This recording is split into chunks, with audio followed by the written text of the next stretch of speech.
Uki City, Japan. 4:27 in the afternoon, local time. The ground doesn't shake, it convulses. Japan's earthquake intensity scale ends at level 7. This afternoon, 2 towns south of Kumamoto City hit it. And the number that should worry you most tonight isn't 7. It's 28. Because the last time this exact fault system produced a reading like this one, the bigger earthquake came 28 hours later.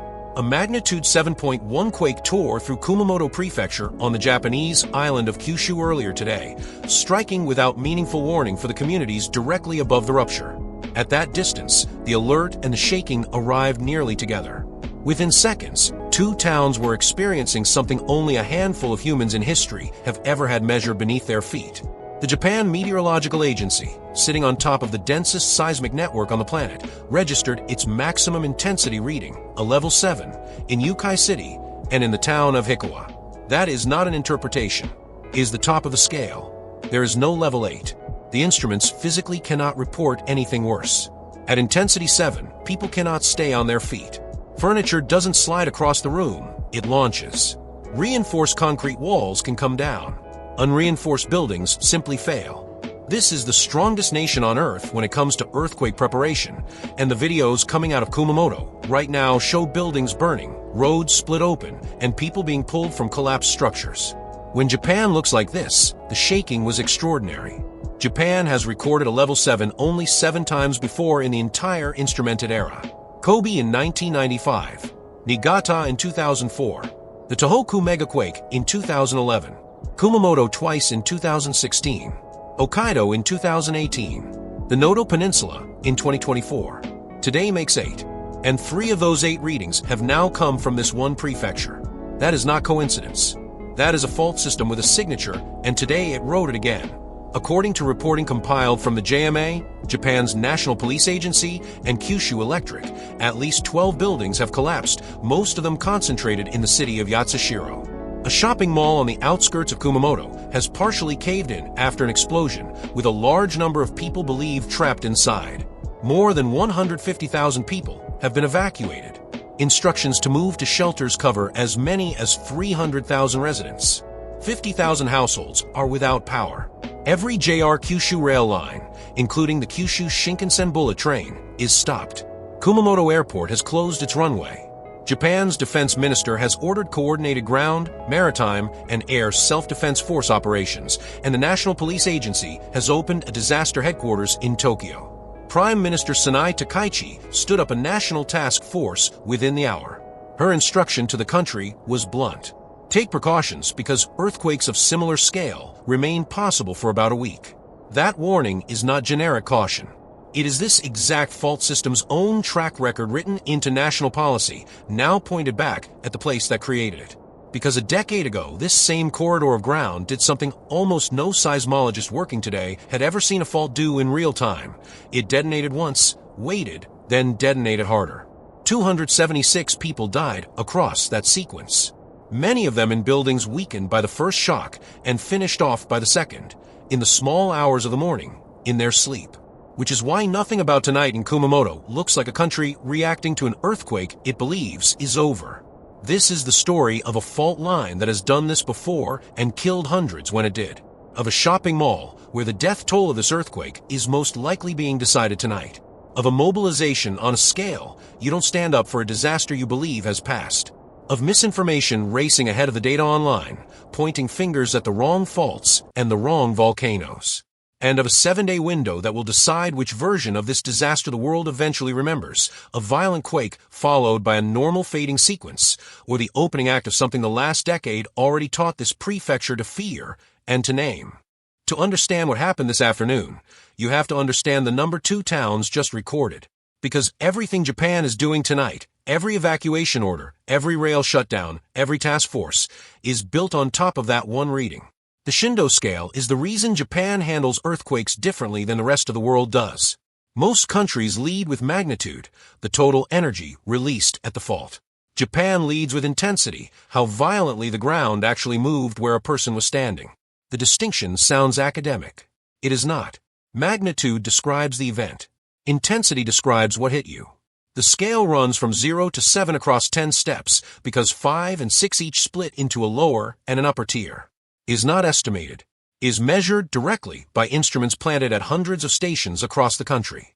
And unlike a magnitude number, which starts as a rough estimate in the first minutes and gets refined for days, an intensity reading is what it is the second the shaking ends. The instrument in Uki City recorded what it recorded.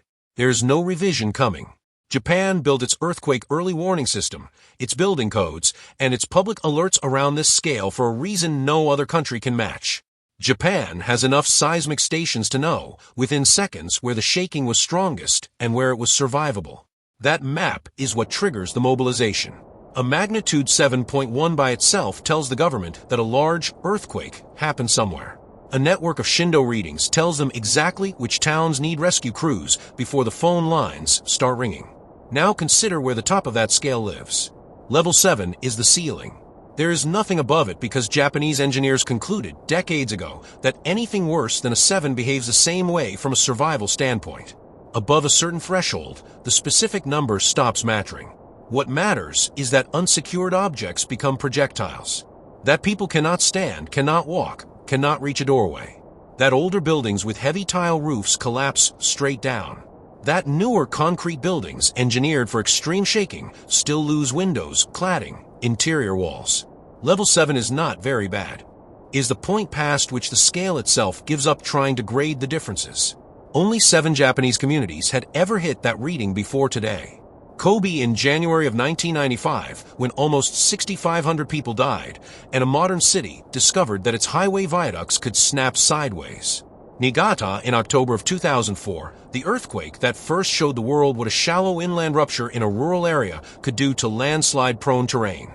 Tohoku in March of 2011, the megaquake and tsunami that killed nearly 20,000 people and pushed Fukushima Daiichi into meltdown. Then Kumamoto, twice, across 2 nights in April of 2016. Then Hokkaido in September of 2018. Then the Noto Peninsula on New Year's Day of 2024. Today's reading in Uki City and Hikawa is the 8th. 3 of the 8 now trace back to Kumamoto Prefecture. That is a signature, a fault system that not only produces the maximum reading on Japan's scale, but produces it repeatedly, in the same corridor, on the same island, above the same handful of towns. To see why, you have to look at the geology under Kyushu. The Japanese islands sit at the collision zone of 4 tectonic plates, and Kyushu is where 3 of them meet in a way that no other part of the country experiences. Beneath the island, the Philippine Sea Plate is grinding under the Eurasian Plate along the Nankai subduction zone offshore. But the island itself is also being stretched by an internal tectonic feature called the Beppu-Shimabara Graben, a rift running east to west across central Kyushu, from the volcanic hot springs of Beppu on the east coast to the town of Shimabara on the west. That rift is where central Kyushu is literally pulling apart. The Futagawa and Hinaga fault zones sit inside that graben. They are strike-slip faults, the same kind that runs under California, but they behave in fits and starts, storing centuries of strain, and then releasing it in violent, shallow bursts that show up on the Shindo scale as 7s. In 2016, the Hinaga fault broke first, followed by the Futagawa. Today's early data places the epicenter squarely inside that same active zone, which brings us to the mechanism that made this afternoon's shaking so extreme. And that mechanism has a number attached to it too, a very small one.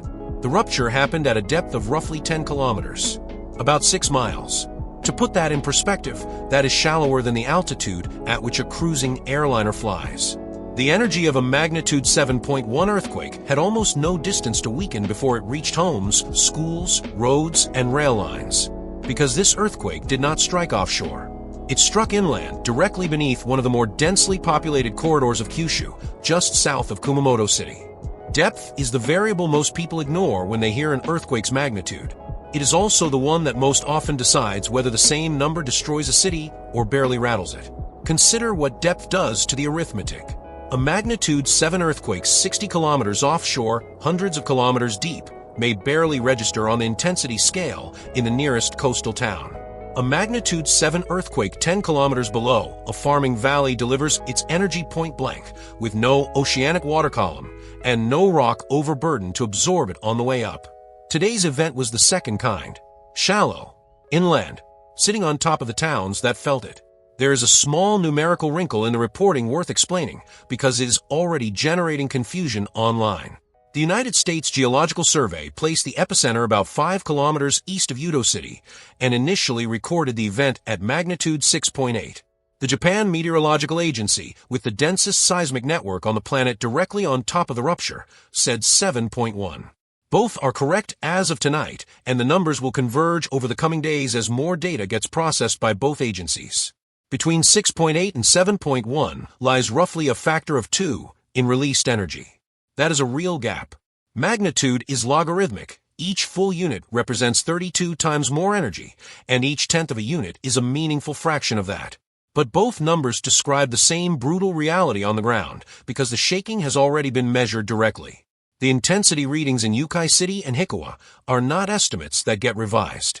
The instruments recorded what they recorded, and level 7 is level 7 whether the underlying rupture ends up finalized at 6.8, 7.0, or 7.1. This is where two different numbers keep getting confused everywhere you look. So it's worth fixing in one sentence. Magnitude measures the total energy the fault released, one number for the whole earthquake. Intensity measures how violently the ground moved at your specific location, a different number at every location. A magnitude 7.1 is nowhere near the largest earthquake Japan has ever experienced. The 2011 Tohoku megaquake was a magnitude 9.1. That is roughly 1,000 times more energy released than today's event. And yet, Tohoku's intensity 7 readings came from a narrow coastal strip because the rupture happened 70 kilometers offshore and 150 kilometers away from most of the population. A shallow 7.1 directly under a populated area can produce maximum intensity, shaking, that a distant 9.1 does not. Today's earthquake proved that principle in real time. The other variable that matters is the type of rupture. Faults come in 3 main geometries. Thrust faults, where one block of crust rides up over another. Those are the classic tsunami makers because they lift the seafloor vertically and displace enormous volumes of water. Normal faults, where a block drops down. And strike-slip faults, where 2 blocks grind past each other sideways. The Futagawa and Hinaga system that ruptured today is dominantly strike-slip. That geometry moves the ground horizontally, not vertically, which is part of why today's tsunami advisory was modest and later lifted. Sideways motion does not push much water, but that same horizontal motion is exactly what destroys buildings. Vertical shaking a building can often absorb because vertical loads are what the structure was designed to carry in the first place. Horizontal shaking is what breaks it. It applies force in directions the building's columns and walls were never engineered to resist without special reinforcement. And when that horizontal shaking is delivered at 10 kilometers depth, directly beneath a valley of homes, at a magnitude past 7.0, on a fault that runs through the middle of your prefecture, you get exactly what Uki and Hikawa recorded this afternoon. Not a bad earthquake. The maximum reading Japan can register. And nowhere is the consequence of that number more visible right now than at a shopping mall on the outskirts of Kumamoto City. Before we go into the shopping mall, one quick note. If the numbers and mechanics we're walking through so far are the kind of context you actually want on a story like this, not the 90-second cable news version, but the version that explains why the next week matters, a like on this video genuinely helps push it in front of other people looking for the same thing. Now into the mall. The most serious single incident of this earthquake is unfolding at an Aeon Mall on the outskirts of Kumamoto City. The building was rocked by an explosion shortly after the main shock, and the second floor has partially collapsed, with a large number of people believed trapped inside. Police, in their own language, have said that quite a few people are presumed dead in that incident. White smoke was seen rising from the structure. An Aeon spokesperson said customers and employees were being evacuated immediately after the initial quake, and that the exact cause of the explosion is still unclear. Nobody has put a confirmed death toll on that building yet, and this channel is not going to invent one. But the words police are using tell you they do not expect good news. Consider the timing. 4:27 in the afternoon on a Tuesday is close to peak traffic for a Japanese shopping mall. Schools are out. Errands are running. The food courts are busy. An explosion following an earthquake usually points toward gas, though officials have not confirmed that, and the combination of blast damage and structural collapse makes this one of the most difficult rescue environments possible for the crews now working the site. Every aftershock that rolls through forces them to pull back and re-enter. Load-bearing walls that survived the main shock have already been weakened. A secondary collapse during a rescue is exactly the scenario Japanese urban search and rescue teams train hardest to avoid, and it is exactly the risk they will be taking through the night. The mall is where the death toll of this earthquake will most likely be defined. Not necessarily in the morning briefing, but by the time the site is fully cleared, days from now. The wider damage picture is filling in by the hour, and none of it is small. Japan's National Police Agency has confirmed at least 12 buildings collapsed, including 4 separate cases where residents were still trapped inside private homes. Most of those collapse reports are concentrated in the city of Yatsushiro, about 30 kilometers south of Kumamoto City. The Prime Minister has confirmed that a large bridge has come down in the region, a piece of infrastructure that, until this afternoon, was routine commuter geometry and is now a hole in the map. Emergency lines at the Uki Regional Fire Headquarters were overwhelmed within the first hour. Multiple building fires are burning across several municipalities. People remain trapped in more than one location. Kumamoto City is reporting its own fires, its own trapped residents. In Hikawa, the same town that recorded the maximum intensity reading, at least 50 people have been injured and transported to hospitals. That figure includes multiple casualties at a single care home, where elderly residents were caught by furniture, ceiling fixtures, or partial ceiling collapses. More than 50 other people are hospitalized in Kumamoto City itself. At least one of them is unconscious. That puts the confirmed injury count already past 100, with calls still coming in from people pinned under collapsed furniture and fallen structures. Those numbers will move overnight in one direction. There is one detail worth pausing on because it separates a modern Japanese earthquake response from what an earthquake of comparable violence looks like in almost any other country. The initial evacuation is not the disaster response. It is the setup for the disaster response. Japan's fire departments, self-defense force units, and prefectural rescue teams are trained for hours-long deployments across multiple simultaneous collapse sites, coordinated from a single incident command. That coordination is already underway tonight. And behind those numbers, the injury counts, the collapse counts, the evacuation counts, sits the number that made all of them possible. The one that pulled 300,000 people out of their homes on a Tuesday evening. Not because of what has already happened, because of what Japan believes is still possible. The scale of Japan's response tells you how seriously the country is taking the next several days. Not by what officials are saying, by what they are moving. More than 150,000 people have already evacuated. Formal instructions to move to evacuation centers reportedly cover as many as 300,000 residents across the affected municipalities. Around 50,000 households in Kumamoto have lost electricity, and Kyushu Electric is warning people not to touch down power lines. JR Kyushu suspended service on every one of its rail lines, including the Kyushu Shinkansen. The bullet train is stopped. Kumamoto Airport closed its runway. Japan's defense minister has ordered coordinated operations across the ground, maritime, and air self-defense forces. The National Police Agency opened a disaster headquarters in Tokyo. Kumamoto City convened its own emergency task force. And Prime Minister Sanai Takaichi stood up a government task force within the hour, saying lives are the top priority. The transport shutdowns are not over caution. They are procedure with a body count behind them. High-speed rail cannot resume until every kilometer of track, every viaduct, and every tunnel portal has been physically inspected, because a bullet train meeting a displaced rail joint at nearly 300 kilometers per hour is its own mass casualty event. The runway closure at Kumamoto Airport follows the same logic. Pavement inspection after maximum intensity shaking is not optional. Expect rolling partial restorations over the coming days, prioritized around getting rescue equipment and supplies moving into the affected corridor before civilian passenger traffic. But the mobilization also matters because of what it implies. Japan does not empty 1/3 people out of their homes for an earthquake it believes is over.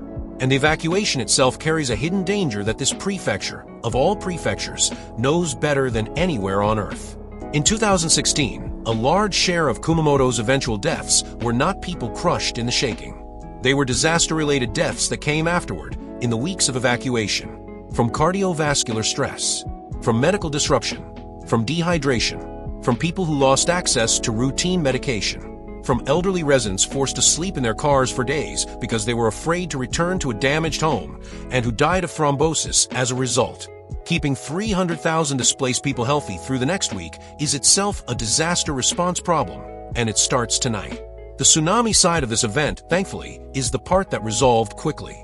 Within roughly 2 minutes of the rupture, the Japan Meteorological Agency issued a tsunami advisory for the coastlines of the Ariake Sea and the Yatsushiro Sea, with waves of up to 1 meter, about 3.3 feet, considered possible. The Prime Minister publicly told people to stay away from the coast. Now, 1 meter sounds survivable. That instinct is exactly wrong. Moving water at that height takes adults off their feet, drags vehicles, and pulls people out to sea. Even lower waves have killed. The advisory carried real weight despite the modest number. The 2-minute issuance time is worth appreciating because it looks impossible and isn't. The Japan Meteorological Agency does not compute tsunami forecasts from scratch in real time. It maintains a database of pre-calculated scenarios for faults all over the country. The moment an event is located and sized, the closest matching scenario fires the alert. 2 minutes from rupture to coastal warning is the payoff of decades of preparation. In the end, no significant tsunami waves were recorded, and the advisory has been lifted. That outcome makes physical sense. This was a strike-slip rupture inside the crust under land, not the kind of offshore seafloor displacement that generates large tsunamis. The water threat is over. And then there is the question the whole world asks the moment they hear earthquake and Japan in the same sentence. The nuclear one. 2 plants sit in the wider region, Sendai and Nankai, in neighboring prefectures. Kyushu Electric has completed first checks at both and reports no abnormalities. That is the single most important early number of the entire event. It will be re-verified after every significant aftershock. Clean so far. And every clean report matters more than the last. Because the ground threat is not over. And the reason it isn't sits inside a story this prefecture already lived through. 10 years ago, in April of 2016, Kumamoto was hit by a magnitude 6.5 earthquake that also registered a maximum intensity of 7. Seismologists treated it as the main shock. Residents were told the worst had passed. People who had evacuated in the panic of the initial shaking began returning to damaged homes to sleep, to check on family members, to grab possessions. 28 hours later, a magnitude 7.3 ruptured the connected Futagawa fault. It was larger than the first quake. It also registered intensity 7, and the event everyone had called the main shock was quietly reclassified after the fact as a foreshock. Roughly 276 people died across that sequence, and the mechanics of that double blow explained most of the deaths. The town of Mashiki, north of today's epicenter, took the worst of both events. Buildings there rode out the first intensity 7 shaking, cracked but still standing. Their frames were compromised. Their walls were displaced. Their internal structure was already halfway to failure. And then before anyone could shore them up, before crews could inspect them, before residents could grab even their essentials, the second stronger quake arrived, in the middle of the night, when most people were sleeping, and those weakened buildings pancaked with families inside. That is not a hypothetical for the emergency officials making decisions in Kumamoto tonight. Is the disaster they lived, personally. Many of the same firefighters, prefectural staff, and rescue coordinators working the mall this evening worked collapsed houses in Mashiki in April of 2016. Kumamoto Castle, one of Japan's most treasured fortresses, a UNESCO-adjacent symbol of the region, lost stone walls and heavy roof tiles in the first 2016 event, then suffered catastrophically worse damage in the second. Portions of the castle are still being rebuilt a decade later. Search crews on the ground in 2016 were physically pulled off rubble piles by the second earthquake in the middle of active rescues. Some of them had been searching for the same people they had been trying to reach hours earlier, only to now be trapped under fresh debris themselves. Every one of those images is sitting in the institutional memory of the officials making decisions in Kumamoto tonight. That history is not trivia. It is the operating manual for everything Japan is doing this evening. The 2016 sequence forced the Japan Meteorological Agency to rewrite its own public guidance. The agency stopped reassuring people that aftershocks would only get smaller because Kumamoto had just proven that assumption can kill. The current guidance, born directly from this prefecture's experience, is that for roughly a week after a large inland earthquake, a quake of comparable size can follow. And that is precisely what Prime Minister Takaichi told the country today, in plain language. Take precautions because earthquakes of similar scale are possible for about a week. When you hear that warning, understand that it is not generic caution. Is this exact fault system's own track record written into national policy, now pointed back at the place that created it? There is one more historical wrinkle that deserves a mention because it is genuinely eerie. On July 28, 1889, the same calendar date as an earlier Kumamoto disaster in the historical record, a magnitude 6.3 earthquake struck the region, killed around 20 people, and destroyed portions of Kumamoto Castle. That is coincidence, not pattern. But it tells you this ground has been doing this for as long as humans have kept records of it. If understanding why the same fault line keeps repeating the same disaster on the same towns, and how the modern warning system evolved because of it is the kind of thing you want more of, subscribing to this channel is the way to make sure the next investigation like this lands in front of you. Because the fault sequences we're going to be watching over the next several years, especially in Japan and the Pacific, are going to keep repeating patterns like this one. And they will keep catching people who didn't know the pattern existed. Which brings us to what the next several days actually look like. In numbers, because the sequence that started this afternoon has already begun writing its own story, one aftershock at a time. The aftershock sequence is already running. It started almost immediately. A magnitude 4.5 hit about 2 minutes after the main shock. Further aftershocks followed at 4:39 and 4:55 in the afternoon. A separate intensity 5 event registered in the Yamakusa and Ashikita area just after 5. Between the initial rupture and sunset in Kumamoto, the ground had already moved noticeably more than a dozen times. Seismologists lean on a statistical rule here called Båth's law. Across thousands of studied earthquake sequences worldwide, the largest aftershock typically lands about 1.1 to 1.2 magnitude units below the main shock. Applied to today's event, that benchmark sits somewhere around magnitude 5.9 to 6.0. That is not a forecast. And after everything you just heard about 2016, you understand exactly why nobody in Japan is treating it as a ceiling either. Båth's law is a baseline expectation, the sequence's most probable worst card, drawn from a deck that occasionally holds something bigger. The Intensity 5 reading already recorded in the Yamakusa and Ashikita area shows the sequence is capable of producing damaging shaking on its own, entirely separate from a question of a second main shock. The overall shape of the sequence follows a second statistical rule, Amori's law, which describes how aftershock frequency decays with time. Rapid at first, then thinning out over days and weeks. The pattern that matters is the decay itself. A sequence that fades on schedule is a sequence behaving normally. A sequence that stalls surges or produces events that stop getting smaller, that is the one that earns attention. Because 2016 taught this prefecture that the difference between an aftershock and a foreshock only exists in hindsight. Each earthquake magnitude step also represents roughly 32 times more energy, which is why the gap between today's 7.1 and an expected magnitude 6 aftershock is enormous on a seismograph, and yet nearly irrelevant to a wall that is already halfway down. A magnitude 6 releases only a small fraction of the energy of a 7.1. And people consistently underestimate how dangerous that still is. The second hit, if it comes, does not land on the Kumamoto that existed this morning. It lands on cracked walls, on retaining structures already under strain, on slopes primed to fail, on 12 collapsed buildings worth of neighborhoods where everything still standing has been weakened. The second earthquake does not need to match the first. It only needs to be strong enough to finish what the first one started. And a strong 5 is well inside that range. There is one diagnostic to watch over the next several days more than any other. The aftershock map. If the epicenters stay tightly clustered around Uki City, this is a normal sequence winding down, and each passing day makes a repeat less likely. If the epicenter starts stretching into a line running northeast or southwest along the fault zone, migrating, in seismologist language, then a much harder question opens up. Weather stress is loading the next segment of the system. That migration pattern is part of what preceded the escalation in 2016.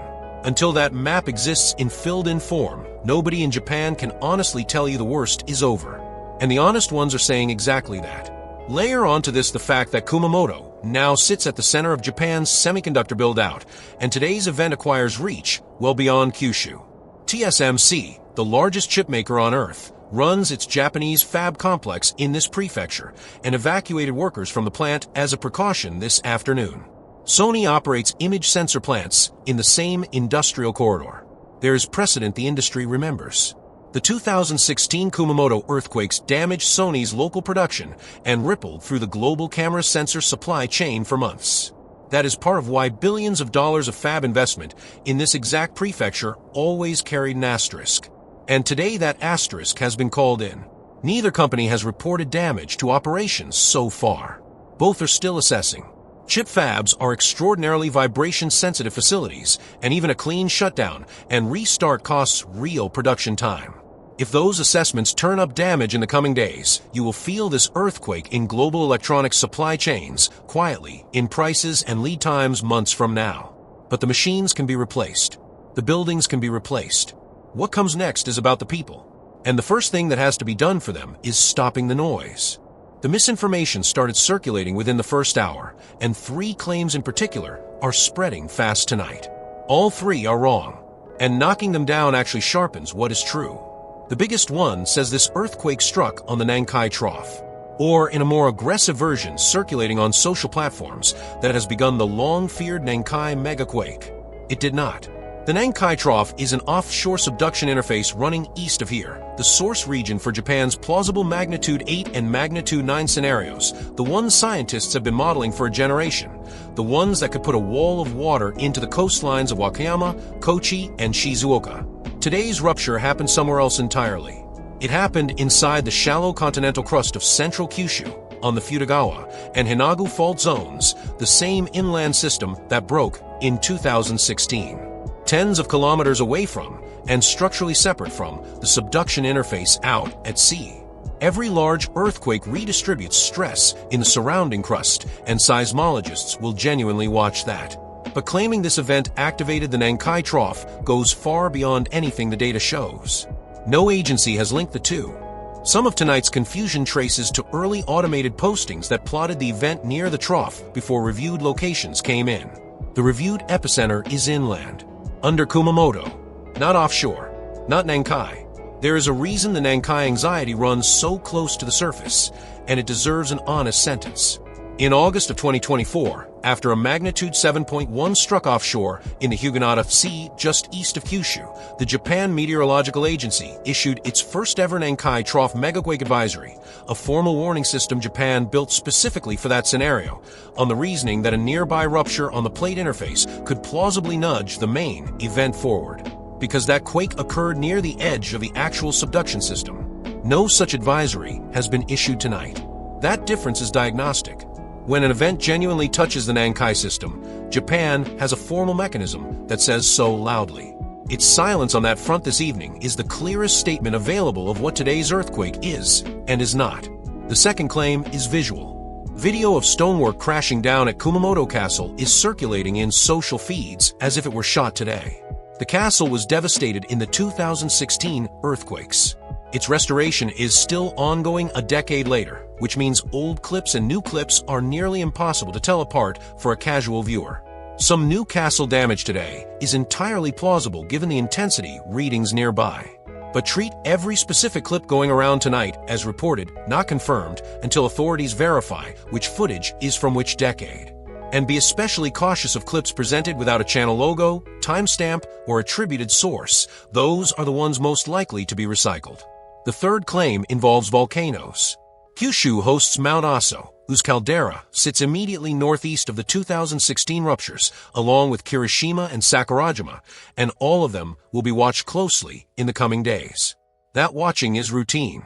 Every time a major tectonic earthquake hits Kyushu, the volcano monitoring network runs additional passes on the local systems. A tectonic earthquake does not mean magma is rising. The signals that would actually matter are sustained volcanic tremor, rapid ground deformation, major changes in gas emissions, or an official volcano alert level change from the JMA. None of those has been reported in connection with today's event. Sakurajima, in particular, has been in a state of continuous low-level eruption for years. Any minor activity from it in the coming days does not automatically link to the earthquake. The burden of proof runs the other direction, and it has not been met. Anyone posting a Sakurajima ash cloud tonight and captioning it as caused by the quake is stringing an unrelated event onto a headline. Strip away all 3 false claims, and the real picture is actually more unnerving than the fake one.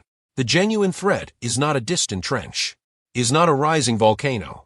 It is not a megaquake being triggered elsewhere on the arc.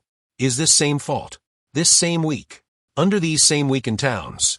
And that is what the next 7 days are actually about. The next 7 days are the story now. And here is what to watch, in the order it will actually matter. Watch the Aftershock map. Clustering around Uki City is good news. The sequence is fading in place, following the shape it is supposed to follow. Migration along the fault line to the northeast or southwest is not. It is the pattern that preceded the escalation 10 years ago in this exact prefecture. That is the single most important image in the next few days, and every seismologist in Japan will be watching it hour by hour. Watch the magnitudes. Båth's law says the biggest aftershock is statistically due somewhere around magnitude 6. Anything approaching the original 7.1 would mean 2016 is repeating in front of us, in real time, on a slightly wider stage than before. That is the number that will tell you whether Japan's mobilization tonight was cautious or prescient. Watch the casualty figures from the mall in the morning hours. That is where today's toll will be defined, either in a rescue that beats the odds or in a body count that redefines the event severity by breakfast in Tokyo. Watch the nuclear checks after every significant aftershock. Sendai and Nankai are clean so far. Every subsequent clean report is the story not being another story. And every clean report matters more than the last one. The official guidance in Kumamoto tonight could not be clearer. People in the hardest hit areas are being told to stay out of damaged buildings, to keep away from slopes and retaining walls that shaking has already loosened, to be prepared for shaking of comparable scale for about a week. Not because a second main shock is guaranteed, because Kumamoto is one of the very few places on Earth that has learned, at a cost of 276 lives, that it can happen. Expect the numbers in this story to keep moving overnight. Injury counts will rise as hospitals report in. The mall operation will produce hard news, one way or the other, in the coming hours. The Japan Meteorological Agency will hold regular briefings as the sequence develops. And magnitude revisions are normal in the first days. Do not read a shifted decimal as anyone hiding anything. The reviewed data always lags the event. Japan publishes all of it, in public, in near real time. That is what makes their briefings trustworthy. Come back to the image we started with. Uki City, 4:27 on a Tuesday afternoon. A quiet farming valley south of Kumamoto, sitting on top of a strike-slip fault that has been storing energy for centuries. The instruments beneath the streets recorded the top of the scale. And every emergency decision the country is now making is built around a single refusal. The refusal to call this the main shock until the ground itself has proven that it was. If there's one thing this prefecture has taught the world in the last decade, it is that the label main shock is only ever assigned in hindsight. Kumamoto learned that lesson at the cost of 276 lives 10 years ago. And every emergency decision Japan is making tonight is built on refusing to make the same assumption twice. We will know within days which version of this story we are inside. A violent earthquake followed by a normal fading sequence, or the opening act that 2016 turned out to be. The rescue crews working the mall and the collapsed houses in Yatsushiro tonight are operating inside that uncertainty. The instruments are running. The map is filling in hour by hour. This channel will be tracking every development in this sequence as it lands. If this was the kind of context you actually needed on tonight's news, and if you want the same kind of coverage on the Aftershock story as it develops over the coming week, hit the like button, subscribe, and stay with the data instead of the rumors circulating online. 2 questions for the comments, because they are worth arguing over. First, if you lived in Kumamoto tonight and your building was still standing but visibly cracked, would you sleep inside it or in your car? That is the exact decision 276 people got wrong in 2016. Second, should Japan issue a formal foreshock advisory in the first hours after any major inland quake, the way it now does for the Nankai Trough, given what this prefecture keeps proving? And third, if a second, larger quake does hit this week, does the responsibility for the additional deaths fall on the fault, on the officials, or on the residents who chose to go home? Stay with us. The next update will come as the sequence develops.